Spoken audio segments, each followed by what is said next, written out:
On this episode of Latinas, we'll learn about the importance of celebrating our indigenous roots, get tips on how to look our very best while online, and so much more. Latinas starts now.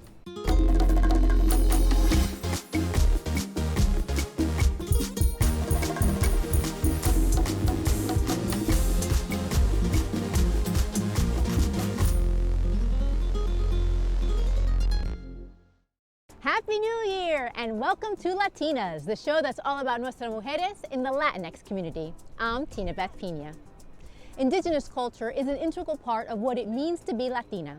Before Europeans arrived to colonize Latin America, several indigenous people were thriving, some as part of advanced and prosperous dynasties.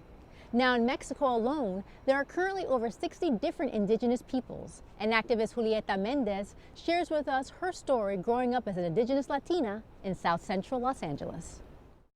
I think that the first time that I realized that being indigenous was different was when I was in second grade in elementary school. We were preparing a play for Thanksgiving. And so in the classroom, some of the kids were going to be the pilgrims and some of the kids were going to be, the turkey or whatever.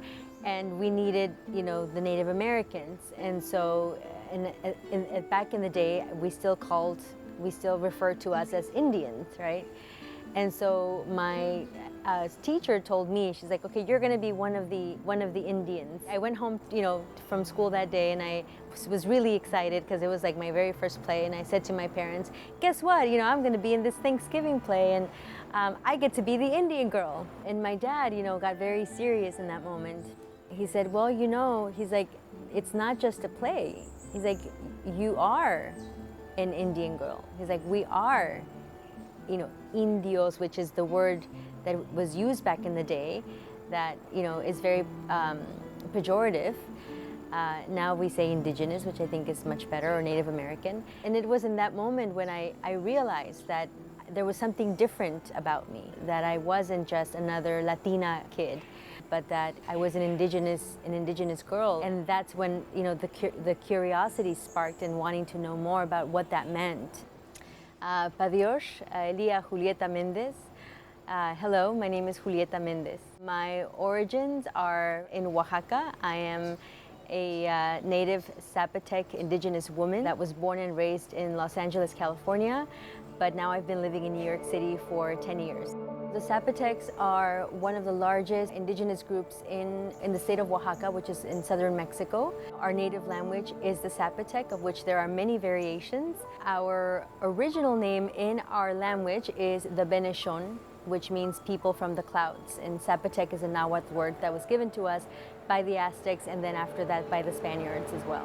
I work for a nonprofit organization called Candid. We are based here in New York, but we work all over the country and in other parts of the world. And as an indigenous woman, part of my personal mission at Candid is to be able to get those resources to indigenous communities in the US as well as in Latin America. There's a lot of need in indigenous communities. I mean, we're talking about populations that have been marginalized for many years. In Mexico alone, for example, 10% of the overall Mexican population is indigenous. We have about 65 indigenous groups in Mexico, and 1% of that group actually has the opportunity to go to college. You can see right there that there is a huge gap when it comes to education opportunities and then of course economic advancement.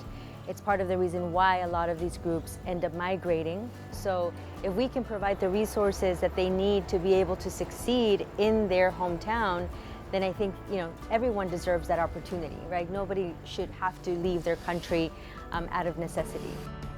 I think that now that we have the internet and that we have people in television that represent the indigenous communities, we're starting to see a shift in the way that we perceive indigenous peoples. And I think we're starting to recognize the richness and the beauty and the contributions of indigenous peoples, but that is just a shift in perception. I think when you go to Latin America or to any country where you have indigenous peoples, you still see the struggle, you still see the marginalization. And so I think that yes, we are having a shift in the perception, but we now have to translate that shift in perception to real action. and to really be able to meet the needs of the communities in Latin America and in the U.S. Right on time for the new year, financial advisor Maria Angeles Boniagne introduces us to her super rules to becoming the jefa of your money. Ladies, we are the jefas. We're the jefas at home, at work, at school, with our children, with our family. Are we the boss of our money? How do you become the boss of your money? There are 4 simple rules. First one is you have to make your money. Second one, you have to control it. Don't let anybody, nor your husband, not your father, not your mother control your money. Rule number 3, you have to administer your money. You make decisions on how to allocate that money, whether it's for short term, for a rainy day, or for retirement. You make the decision. And number 4, and my favorite one, you get to enjoy the fruits of your labor. Ladies, let's go to rule number 1. Make your own money. Don't depend on anybody else to provide for you. You have to be financially independent. For what? To make your own decisions about the things that you want to do. Do you want to go back to school? Do you want to have dinner with your girlfriends? Do you want to go to the movies? Do you want to go to Paris? Do you want a new pair of shoes? Or do you want to be secured for retirement? Don't let anybody else make those decisions for you. Make your own money. Think about it. Making your own money will give you the confidence and freedom to make your own decisions. Maria Angeles will be back next month with rule number 2. Stay tuned. Kamala Harris won't be the only woman of color in power on Capitol Hill. The Biden administration has named 3 Latinas to be part of the White House senior staff. Mexican-American Julie Chavez Rodriguez will serve as director of the White House Office of Intergovernmental Affairs. Piri Tobar, a Guatemalan-American political advisor, will serve as White House Deputy Communications Director. And Julissa Reynoso Pantaleon, a Dominican-American attorney, will become the Chief of Staff to Jill Biden. When it comes to our children, nothing matters more than their health. Autism spectrum disorders, also known as ASDs, affect up to 1 in 68 children in the U.S. over the age of 3. Dominicana Eurydice Roman shares with us how she's been tackling her son's autism diagnosis head-on. There were little signs. It started with me noticing that he wasn't speaking as much. And then, of course, every time I went to the pediatrician's office, they were like, these are his milestones. This is where he's supposed to be at. And then, looking at the list they give to the parents, I was just like, yeah, there's 15 here, right? He's doing about 5 of these. I spoke to early intervention, and then I got him, evaluated. That's the term. And at 18 months, they told me that he's on the autism spectrum. But there are other things there too. I grew up with attention deficit disorder. So I had my plethora of what I had to deal with. I had counseling and I had social things. So when they told me autism, I had to Google it because I didn't know what autism was.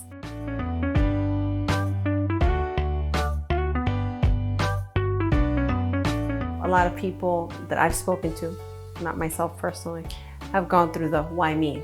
That's always the first thing, why me? You shift from why me to what could have I done that this is the outcome. Then you've got that. And then it's just like, then the next one is, okay, what am I gonna do? Who's going to help me? And should I wear this proudly or should I be embarrassed?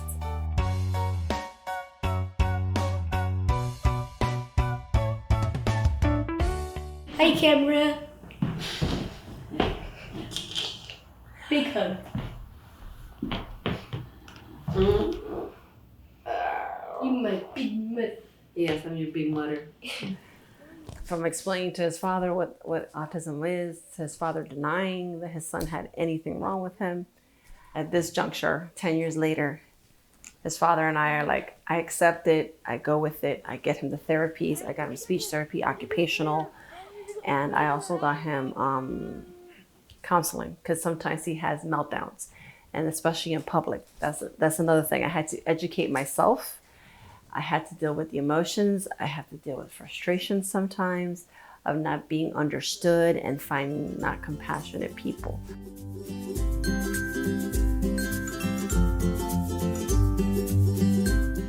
In the Latino community, that's the thing.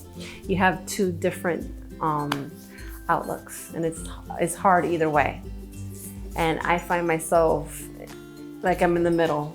Like I'm educated, but I'm not unwilling to hear other stories.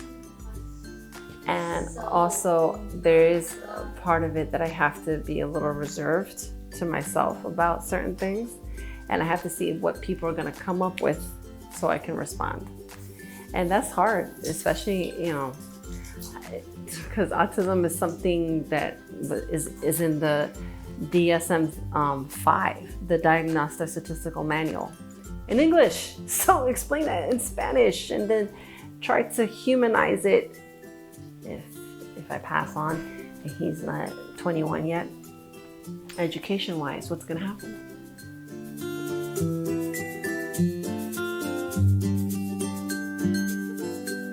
My son has helped me out a lot in that sense. He's taught me patience. He's taught me to live. Don't be scared to be like, oh my God.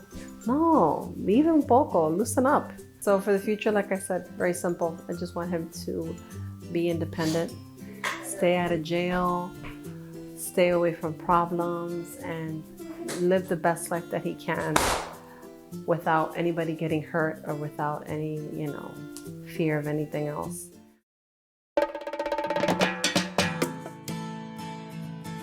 For Latino parents with children in the spectrum, it is very important to have access to proper intervention, services, and resources, as well as community groups that support a more independent life for their children.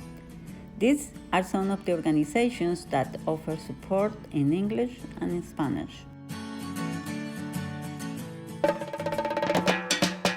2020 was one for the history books, and we spoke to 4 Latinas from the improv group Hilarious, who told us what remote life has been like for them for the past 10 months. And that's the topic of today's Caliente Caliente. I got restless because I wanted to go on stage and we couldn't do that anymore. But then I took time to get on the new wave, which only strengthened my, me as a comedian, because I got to do skits with my mom, TikToks. There was nothing else to do but TikToks. And we did the Hilarious virtual show. Can you imagine? We would have still been on stage, right? Doing our thing.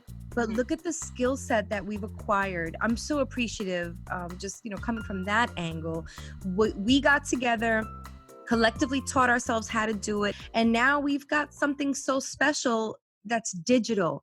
A lot of great things have come out of this pandemic. Is that scary to say? Is that messed up to say? Is it mean to say? Or bad, or I feel like all of us, we have a lot of energy. We do a lot of things, especially in the beginning, to have to be at home, to have to be still. You can feel like you're stuck, but being still is not being stuck. We're not the type of people to just sit at home. So, that can be in and of itself a challenge. I've also learned that showers are kind of like the cure for everything. It's like, you know what?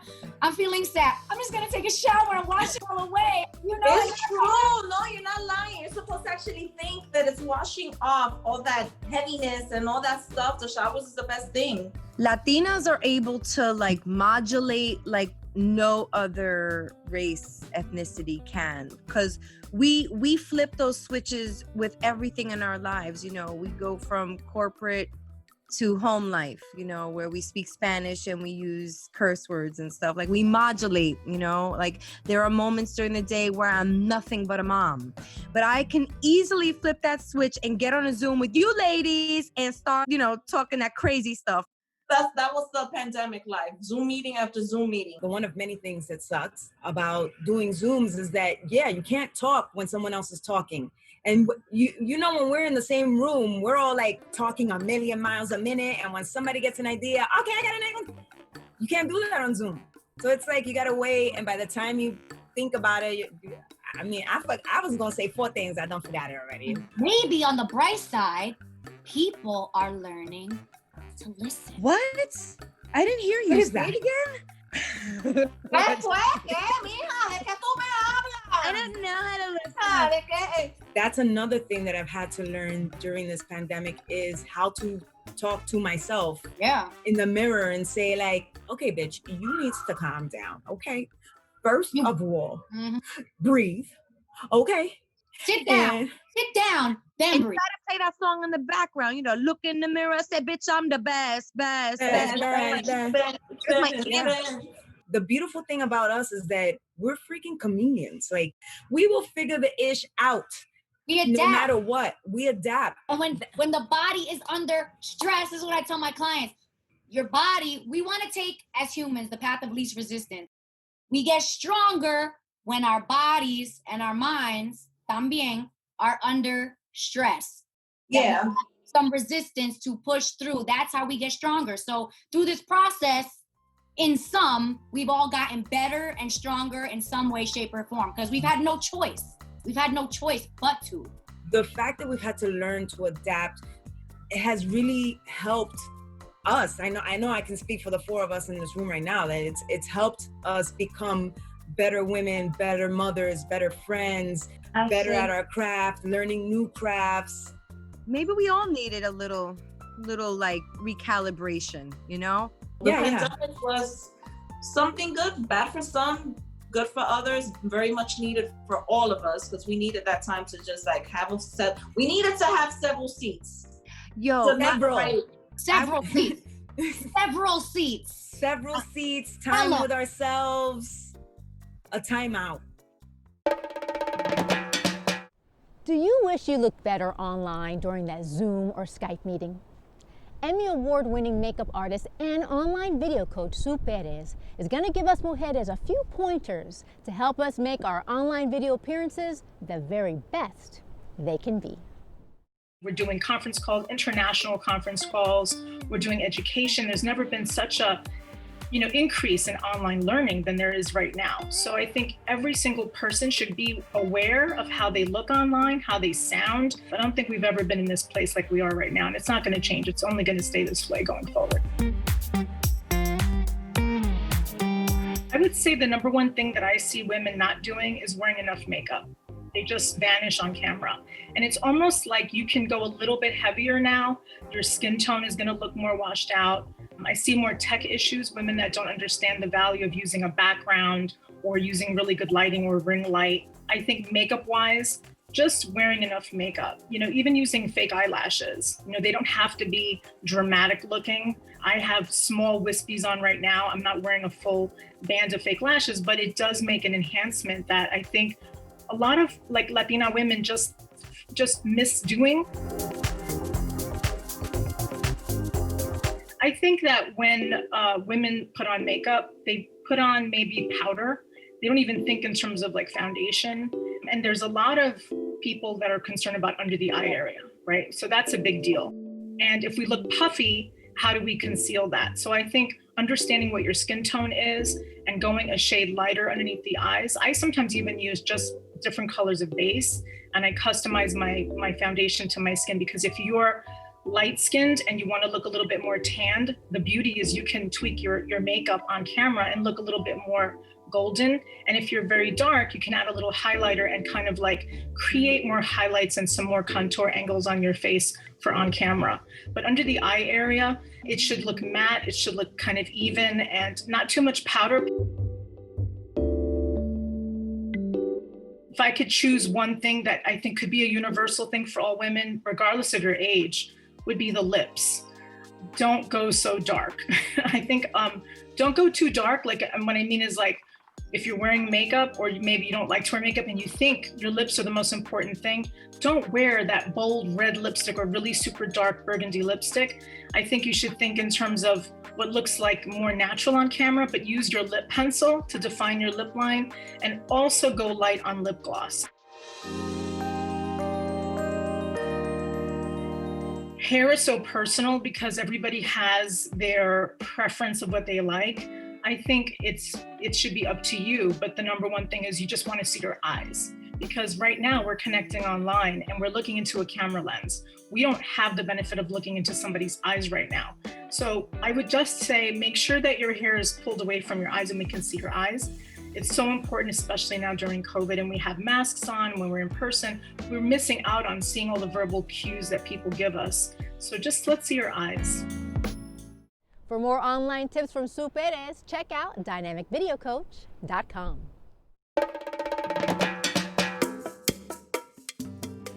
Isabel Allende is one of the most widely read authors in the world, having sold more than 74 million books. Allende was born in Peru to Chilean parents and first won worldwide acclaim in 1982 with her first novel, The House of the Spirits, based on a letter to her dying grandfather. Since then, she has authored more than 23 best-selling and critically acclaimed books that have been translated into over 40 languages. In addition to her work as a writer, Allende also devotes much of her time to the Isabel Allende Foundation, which she established in 1996 following the death of her daughter. The foundation supports the empowerment of women worldwide. In 2014, President Barack Obama awarded her the Presidential Medal of Freedom as she had become the world's most widely read Spanish language author. Isabel Allende is today's Badass Latina. She's only 13 years old, but Lea J. Zelaya is a champion for people living with neuromuscular disease. From advocating for families at our nation's capital to creating fashion that helps people with disabilities get dressed. Elena Romero spoke with this teen advocate, fashion designer, and actress, who's today's Latina on the rise. By no means is Boricua Lea J. Zelaya considered a typical teenager. When the Williamsburg resident isn't busy being homeschooled, she's amplifying the voice of those with medical and physical challenges. When I was younger, like I would say about 10 maybe, I started going to Washington, D.C. and stuff. So it would be every other year that I would do it.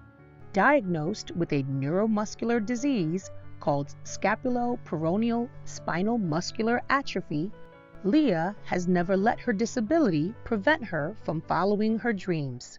I think they do misunderstand people a lot, and it hurts. Some people don't think like they have feeling or whatever, but we do. We're a normal person. We might just look different, but we're the same as you. We have feeling, and I feel like they should appreciate more, and they shouldn't look down on them because we get hurt as well. Lea has supported legislation on Washington for newborn screenings, healthcare reform, and accessible air travel. She recently participated in the Kevin Hart MDA Telethon and regularly models for New York Fashion Week. Her family has been a great source of motivation. They play a major role because they pushed me to continue to do what I love. Even when I feel like I can't do it, they tell me, you can do this. You have to speak up for people who can't speak for themselves. Fighting to make fashion accessible for all, based on her own experiences, Lea adds inventor to her resume. She's created the Easy Zip, an assistive device for zippers with the help of Open Style Lab, a nonprofit that creates wearable solutions for people of all abilities. It was a really good experience to go on there and create a zipper helper for people who can't zipper. So I had many challenges finding clothes specifically because my braces, and they're not wide enough. My braces, they would rip through clothes. Like my old braces, they would poke needles through them. With the help of her adaptive dance team called Dancing Dreams, Lea had the door open to her newfound acting passion.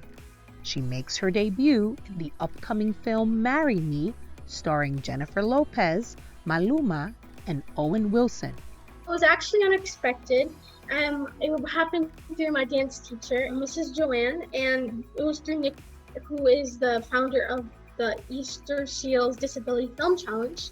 So now you got to give us the skinny. What was it like meeting and working with J-Lo? She's very talented. So it's like, I don't know, when I first met her, I was like starstruck in a way. I was like shocking, but then you get so comfortable. It's like, oh wow. Do you think there are enough roles with people with disabilities in Hollywood or in television? And what would you like to see happen? So I haven't really seen a lot of people who are disabled in Hollywood. I've seen people take roles for disabled people who are not disabled, and I would like to see people who are disabled take those roles. Leah will also be appearing on Sesame Street later this spring and is in the process of developing an adaptive shoe, particularly for teen girls like herself. For Latinas, I'm Elena Romero.